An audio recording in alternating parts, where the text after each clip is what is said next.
आज हम मध्यकालीन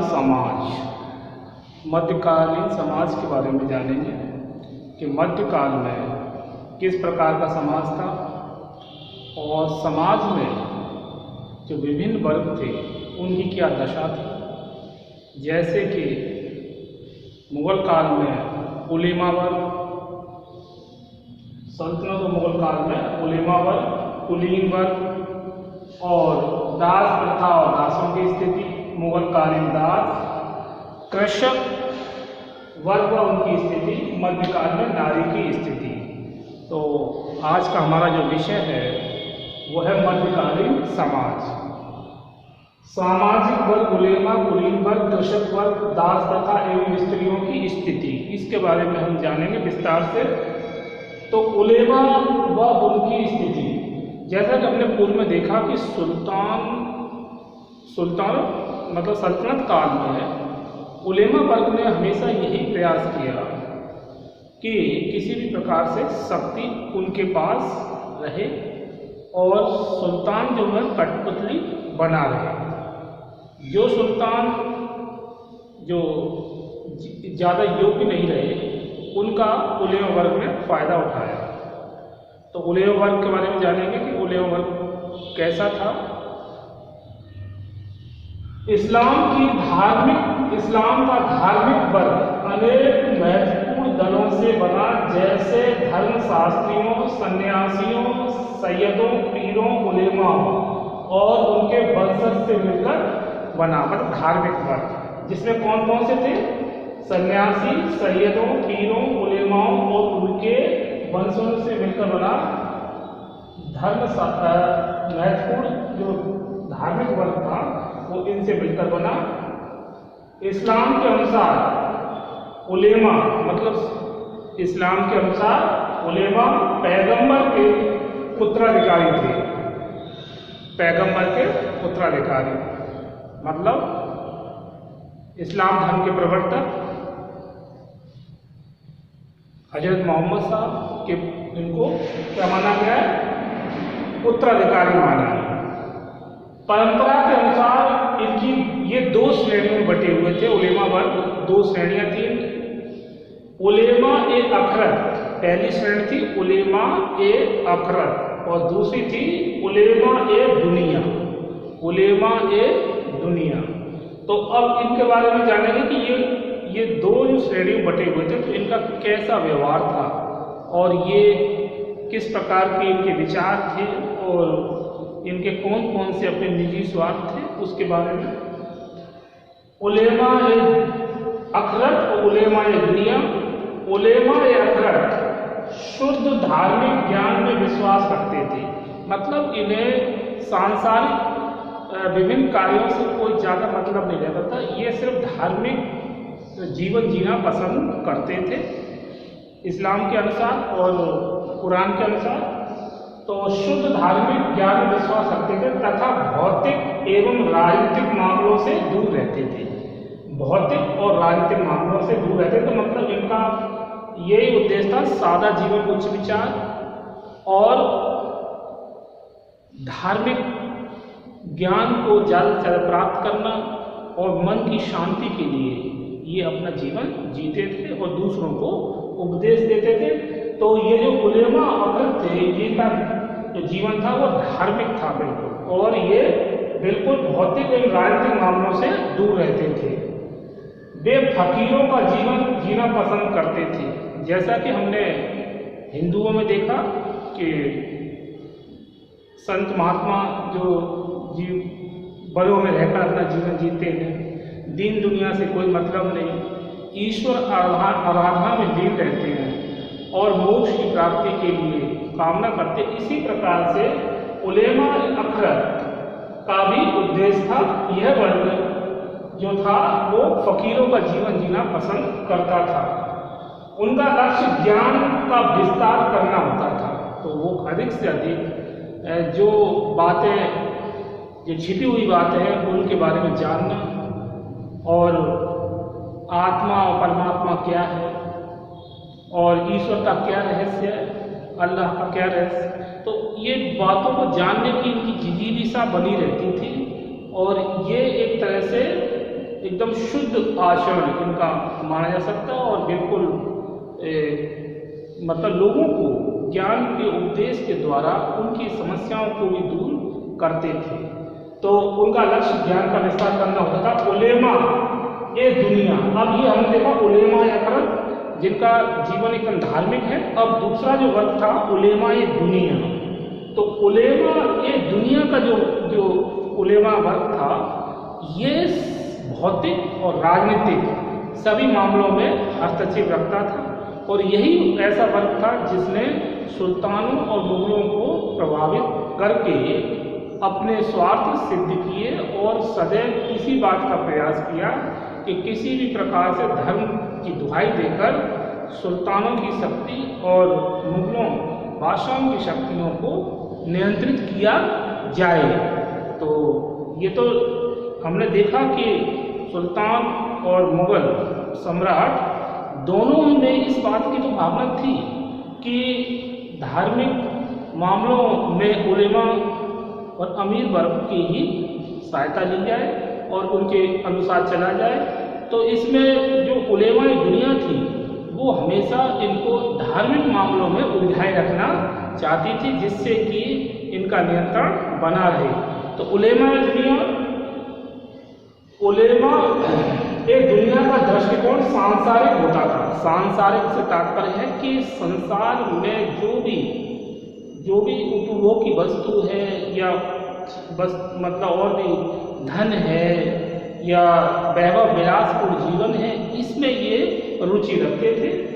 वे स्वार्थ पूर्ति के लिए अपनी आत्मा का हनन करने को भी तैयार रहते थे। अब इसी बात से अंदाजा लगाया जा सकता है कि उलेमा ये दुनिया के वर्ग के जो उलेमा थे वो अपनी आत्मा की हत्या करने के लिए भी अपने स्वार्थों की पूर्ति के लिए तैयार रहते थे। ये उलेमा ए शू, इन्हें उलेमा ए शू भी के नाम से भी जाना जाता था। इन्हें उलेमा दुनिया के जो उलेमा थे उनको उलेमा ए शू के नाम से भी जाना जाता था। राजनीतिक शासन में उनका हस्तक्षेप अधिक हानिकारक सिद्ध हुआ।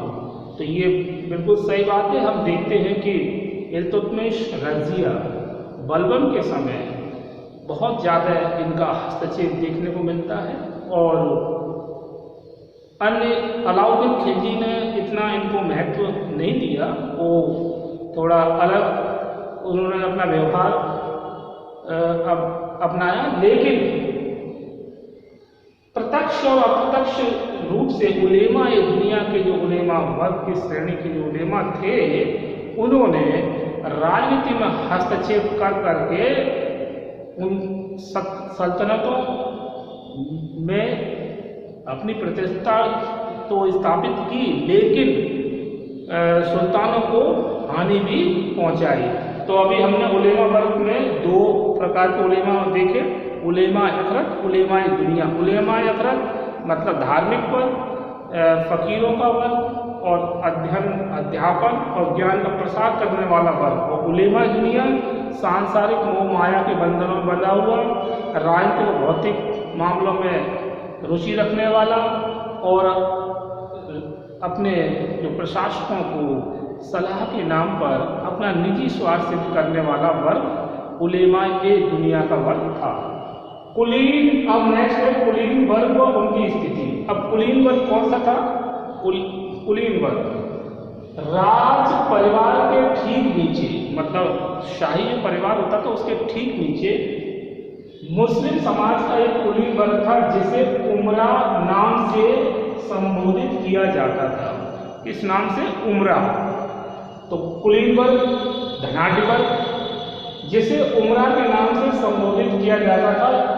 इस वर्ग के अधिकांश व्यक्ति अपना प्रारंभिक जीवन दास अथवा साधारण सैनिक के रूप में आरंभ करते थे।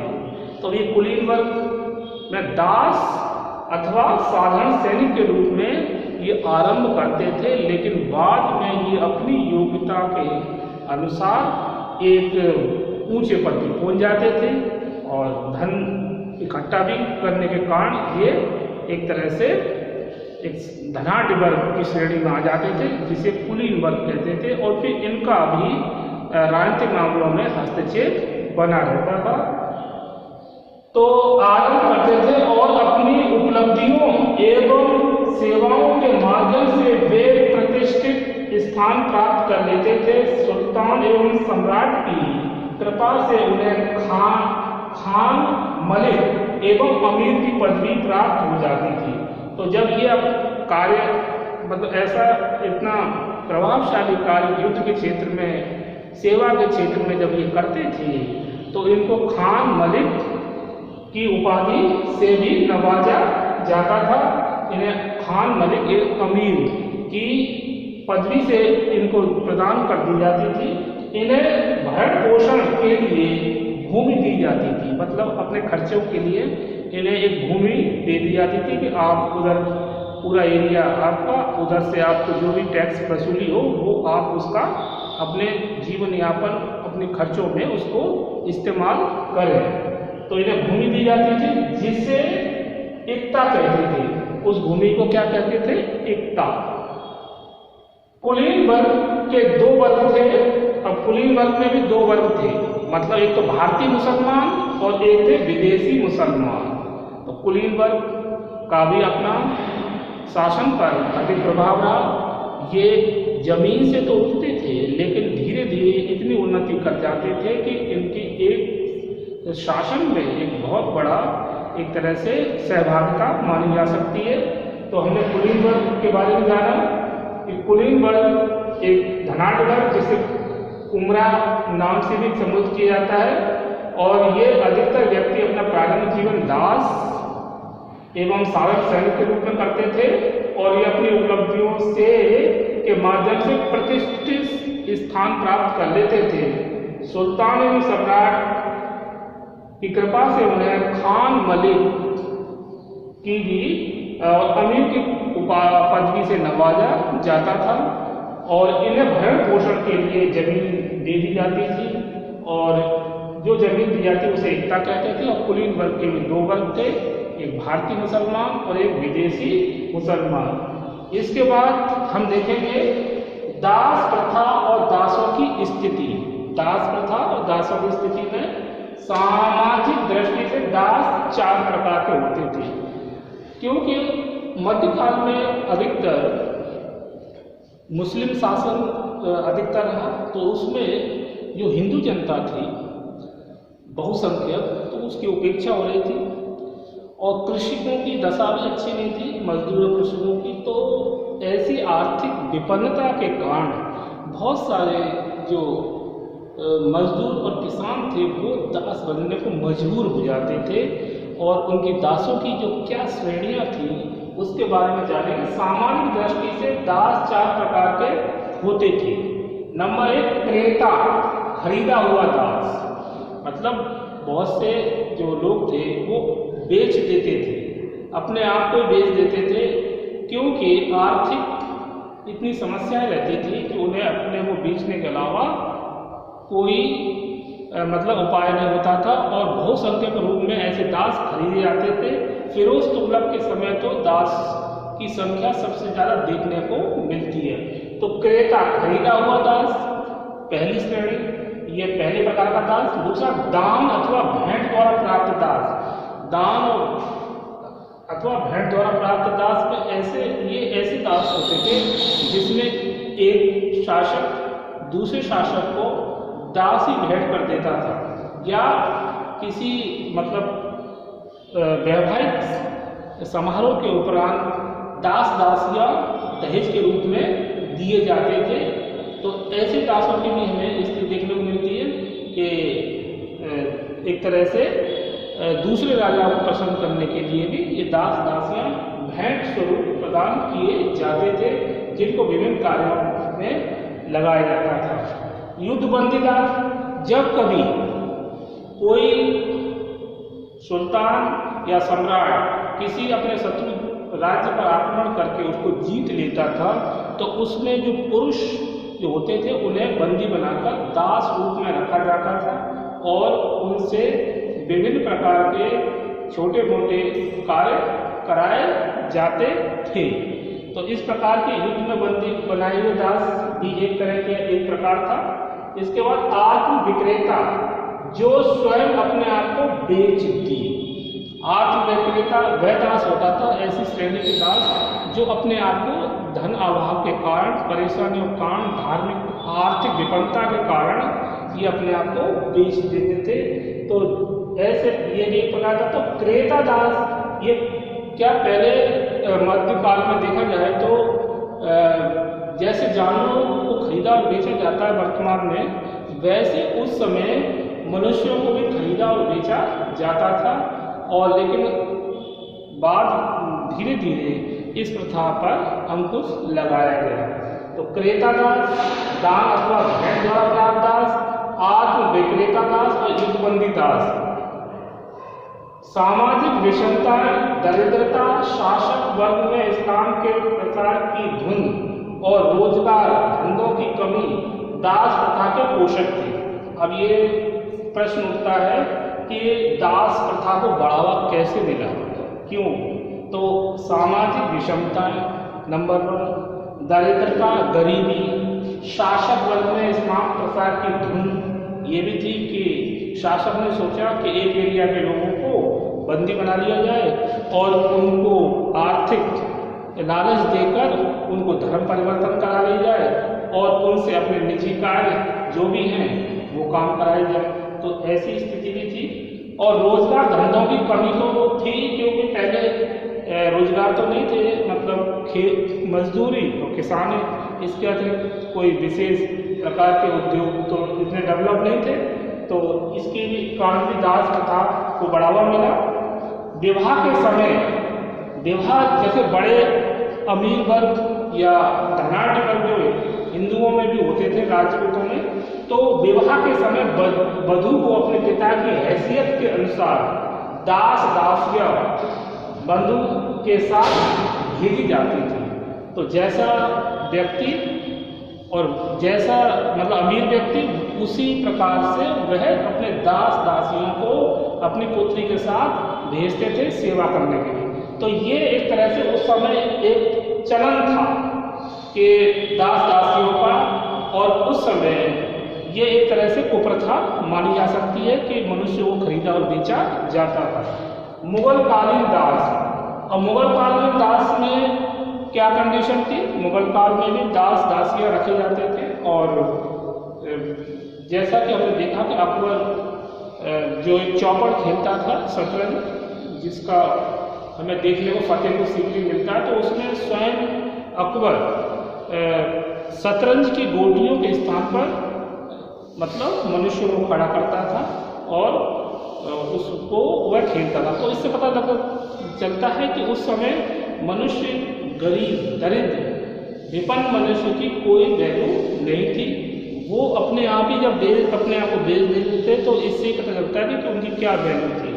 तो मुगल कालीन दास, मुगल काल में दासों का राजनीतिक प्रभाव लगभग समाप्त हो गया था। मुगल काल में दासों का प्रभाव राजनीतिक रूप से लगभग समाप्त हो गया था। मुगल बादशाह ने दासों को शासन पर हावी होने नहीं दिया। मतलब जैसा कि सल्तनत काल में देखते हैं गुलाम वंश, जिसमें दास ही शासक बनते हैं। तो इस प्रकार की स्थिति हमें मुगल काल में देखने को नहीं मिलती है। मुगल बादशाहों ने दासों को शासन पर हावी होने नहीं दिया। इनका काम घरेलू कामों में लिया जाता था। इनको मतलब जैसे घरेलू काम है उनमें इनका प्रयोग होता था। दासों को बंदा, गुलाम, दास के नाम से संबोधित किया जाता था। उस मुगल काल में दासों को बंदा, गुलाम, दास के नाम से संबोधित किया जाता था। अबुल फजल के अनुसार विश्वसनीय दास को चेला कहा जाता था। अबुल फजल के अनुसार विश्वसनीय दास को चेला कहते थे।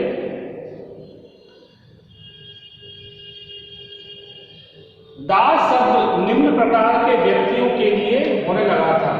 दास किस प्रकार के लोगों के लिए प्रयोग होना था उसके बारे में जानेंगे। नंबर 1, वह दूसरों पर आश्रित व्यक्ति जिसे धनवान ने पैसा देकर खरीदा है। नंबर 1, वह दूसरों पर आश्रित व्यक्ति जिसे धनवान ने पैसा देकर खरीदा है। नंबर 2, वह व्यक्ति जिसने संपत्ति की लालच में अपने मालिक की हत्या कर दी हो। नंबर 3, वह व्यक्ति जिसने स्वेच्छा से अपने श्रद्धेय के पास दास के रूप में रहना स्वीकार कर लिया है। तो कुल मिलाकर ये देखा जाए तो दास वह व्यक्ति होता था जो किसी न किसी कारण से आर्थिक रूप से कमजोर या अपने कर्मों से एक तरह से गुलाम की स्थिति में चला जाता था। तो ये मुगल काल में दासों को चेला और बंदा के नाम से भी जाना जाता था। इसके बाद कृषक वर्ग व उनकी स्थिति। अब किसानों की स्थिति देखेंगे कि मध्यकाल में किसान की क्या कंडीशन थी। भारत देश कृषि प्रधान देश होने के बावजूद भारतीय किसान बड़ी मुश्किल से अपना जीवन यापन करते थे। अकाल महामारी में उनकी आर्थिक स्थिति बिगड़ जाती थी। तो किन कारणों से बिगड़ती थी? अकाल और महामारी में तो स्थिति बिगड़ती थी। इसके अतिरिक्त कुछ और भी कारण थे जिसके कारण कृषकों की दशा बड़ी शोचनीय हो गई थी। जैसे कि नंबर 1, आक्रमणकारियों के आक्रमण से फसलें नष्ट हो जाती थी।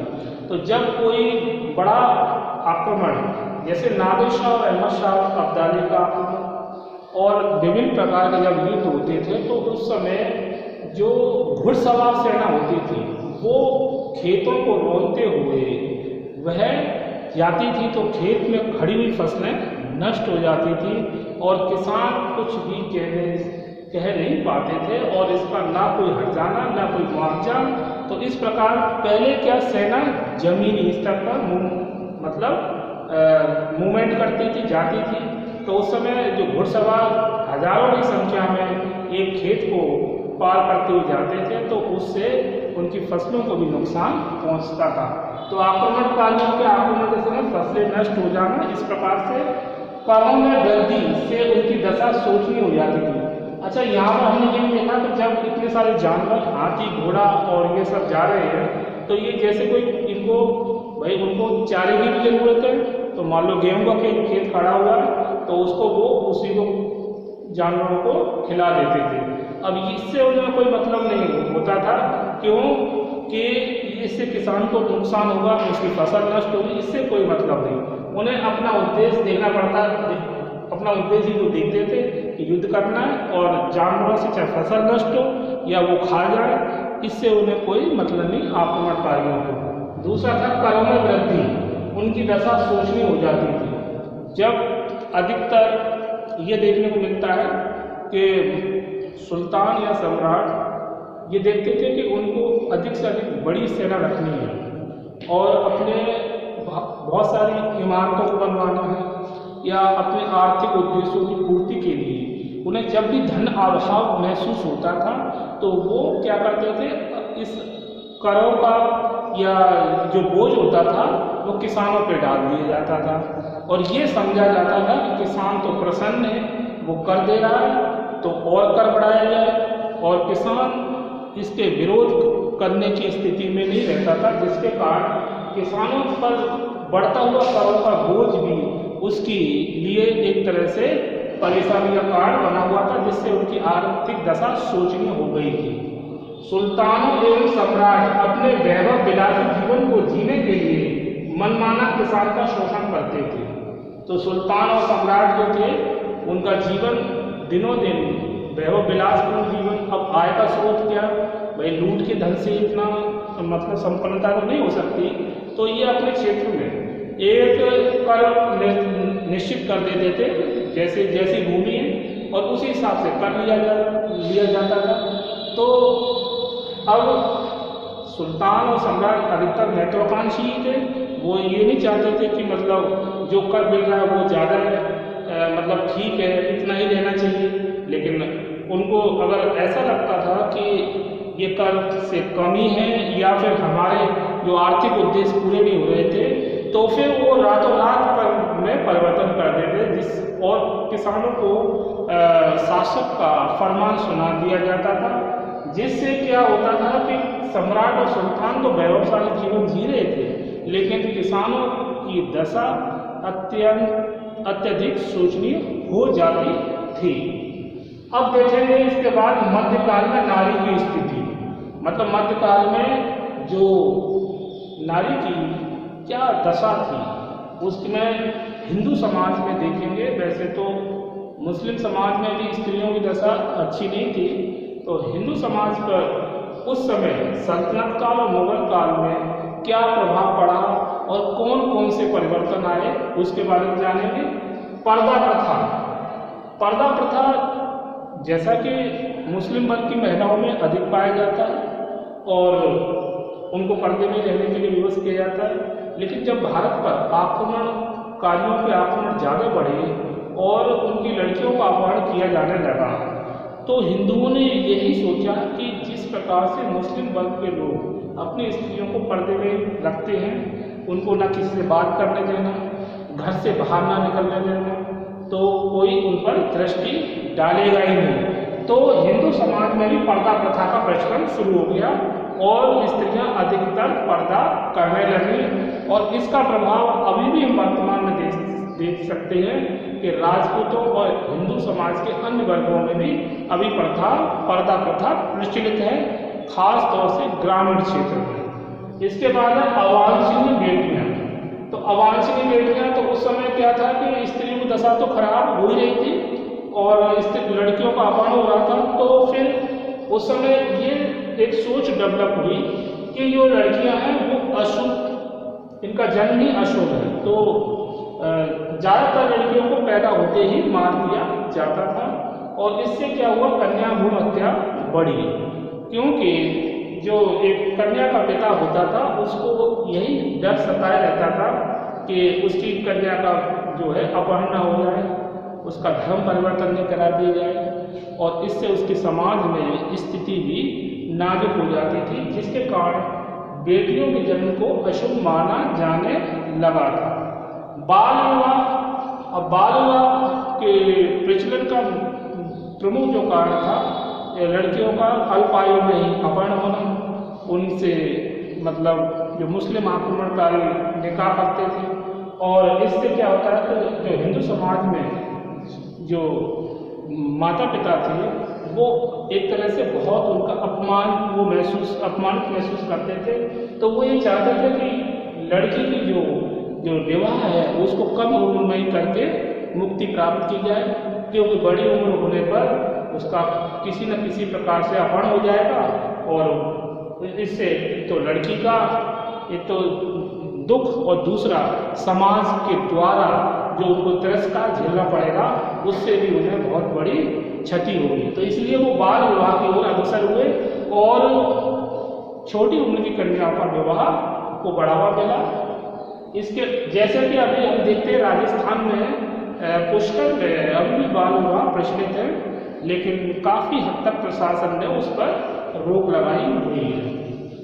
एक पत्नी प्रथा, हिंदुओं में सदैव एक पत्नी प्रथा ही प्रचलित रही और अगर हम देखें तो ज़्यादातर राजा एक पत्नी, वैसे तो बहुविवाह भी प्रचलित था, लेकिन जो जन साधारण के लोग एक पत्नी व्रत का ही पालन करते थे और अन्य वर्गों में देखा जाए तो जैसे मुस्लिम वर्ग में 4 विवाह कर सकता है, लेकिन हिंदुओं में एक पत्नी प्रथा का ही प्रचलन था।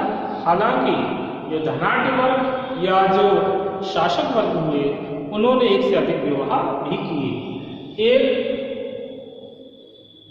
पत्नी की स्थिति, अब पत्नी की स्थिति में देखेंगे कि हिंदू धर्म में इस बात की मान्यता सदैव रही है कि जो भी शुभ कार्य है, मतलब जैसे गृहस्थ जीवन के बाद, ब्रह्मचर्य के बाद गृहस्थ जीवन में जब मनुष्य प्रवेश करता है तो जो भी शुभ कार्य है उसमें धार्मिक कार्यों में स्त्री का उपस्थित होना बहुत ही जरूरी है। स्त्री जैसे हवन हो रहा है या कोई धार्मिक अनुष्ठान का कार्य है तो उसमें पति पत्नी एक साथ बैठते हैं। तो ये वेदों में भी इस बात का वर्णन किया गया है कि बिना स्त्री के कोई भी शुभ कार्य अगर किया जा रहा है तो वह पूर्ण नहीं है। तो इसीलिए बहुत सारे यज्ञ अनुष्ठान और ये जब किए जाते हैं तो उसमें स्त्री पुरुष एक साथ यज्ञ वेदी पर बैठते हैं। तो पत्नी की स्थिति उस समय तो ठीक थी, लेकिन कुछ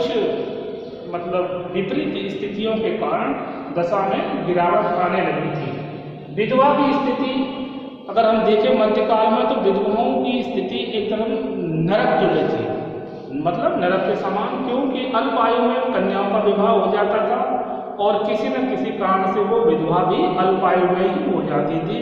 तो उनको इतना बड़ा जीवन काटना संभव नहीं हो पाता था और शिक्षा का इतना प्रसार भी नहीं था और हिंदू धर्म में तमाम क्लिष्टताएँ थी और स्त्री जो विधवा हो जाती थी उनका सिर मुड़वा दिया जाता था और उन्हें श्वेत वस्त्र में ही पहनने को दिए जाते थे।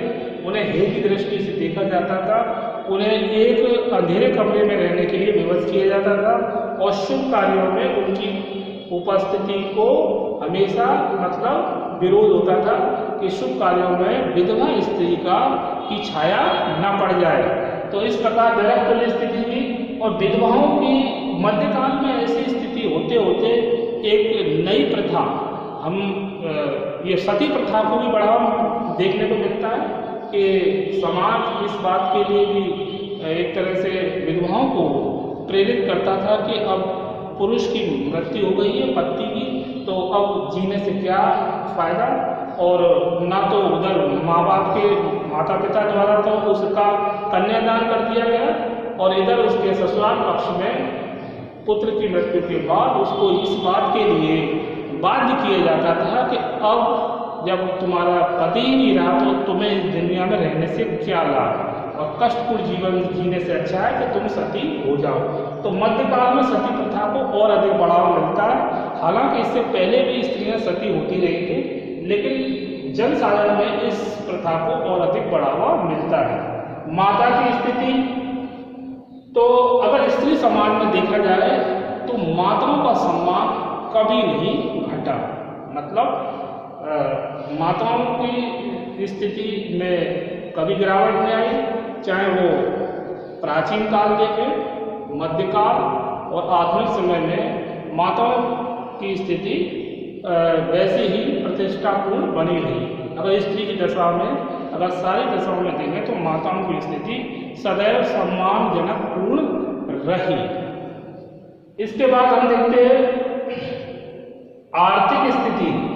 तो आर्थिक स्थिति में ये देखने को मिलता है कि हिंदू समाज में जैसे मुस्लिम वर्ग में तो एक मेहर की रकम तय की जाती है, यदि किसी भी स्त्री का तलाक होता है तो उसको वो रकम वापस कर दी जाएगी। लेकिन हिंदू समाज में ये था कि पिता के द्वारा जब कन्यादान किसी लड़की का कर दिया जाता है तो उसके बाद उसका कोई अधिकार उस घर में नहीं रहता है और ना ही वह अपना हक जताती है।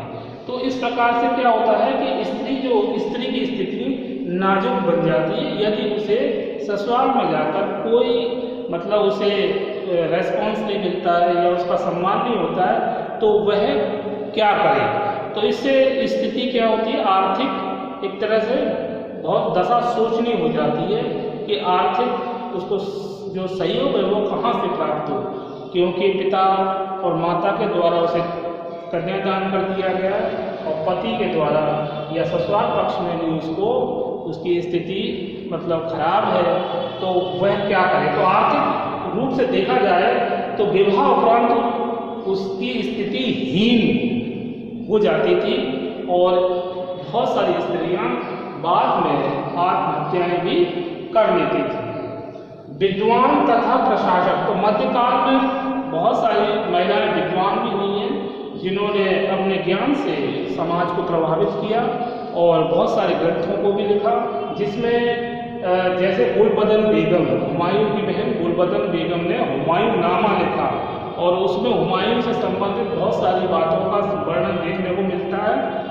और इसके बाद मीराबाई मध्यकाल में जिन्होंने कृष्ण की भक्ति की और उनके जो उनकी साहित्यिक रचनाएं हैं वो भी कृष्ण भक्ति के लिए प्रेरित करती हैं और कृष्ण लीला का बखान उन्होंने किया है और इसका समाज पर बहुत ही अच्छा प्रभाव पड़ा। देवरानी रूपमती, इनका भी अपना एक विशेष महत्व ज्ञान की दृष्टि से देखा जा सकता है। सलीमा सुल्तान ये भी विदुषी महिला हुई, और नूरजहां और जैबुन्निसा। नूरजहां जो कि जहांगीर के शासनकाल में सत्ता को अप्रत्यक्ष रूप से संभालती है और जहांगीर को शासन के कार्यों में बहुत बड़ा सहयोग देती है, और लेकिन वो एक साधारण स्त्री से एक मुगल सम्राट की जो बेगम बनती है, तो उसके बाद उसे भी मतलब बहुत सारे ऐसे अच्छे कार्य करती है, जैसे अनाथ स्त्रियों और लड़कियों को आर्थिक सहायता देना और उनके विवाह करवाना। ये सब कार्य नूरजहां के आज अच्छे आचरण का प्रतीक माने जा सकते हैं। जैबुन्निसा ये औरंगजेब की पुत्री, जिसे साहित्यिक बहुत उसकी रुचि साहित्य में अधिक रुचि थी, और ये भी विदुषी महिला हुई। और जैबुन्निसा, गुलबदन बेगम, मीराबाई, देवल रानी, रूपमती, सलीमा सुल्तान और नूरजहां ये मध्यकाल की ऐसी स्त्रियां हैं जिन्होंने अपने ज्ञान से लोगों को प्रभावित किया। तो आज हमने विस्तार से मध्यकालीन समाज में सामाजिक वर्ग, उलेमा वर्ग, कुलीन वर्ग, कृषक वर्ग, दास प्रथा एवं स्त्रियों की स्थिति, उलेमा वर्ग व उनकी स्थिति, कुलीन वर्ग व उनकी स्थिति, दास प्रथा व दासों की स्थिति, मुगलकालीन दास, कृषक वर्ग व उनकी स्थिति, मध्यकाल में नारी की स्थिति। तो आज हमने इसको मध्यकालीन समाज के बारे में विस्तार से जाना। इसके आगे हम नेक्स्ट वीडियो में समझेंगे। ओके।